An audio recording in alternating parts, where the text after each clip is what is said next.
Go to the heart of the matter. The cause célèbre here was it Karen White? Was that the name of the case? This was a case of a person who was remanded to a woman's prison.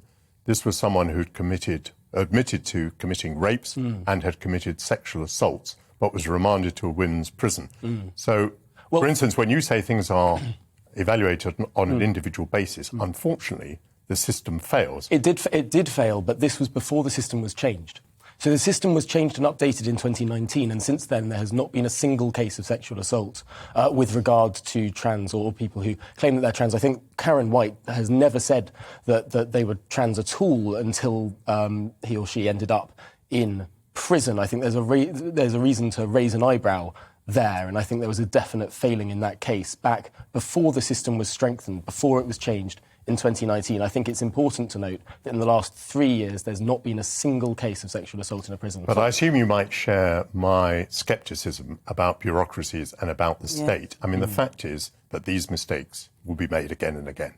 I think that sometimes mistakes are made. However, when and that's why you need strong safeguards. I don't think that it's a reason, however, to lean so far the other way into the extremity of this particular amendment that would lead to the quite ridiculous situation whereby bearded, muscly trans men who were born women would end up in female prisons. That would be concerning. And similarly, there's going to be clearly some situations where trans women would be really at risk in a male prison.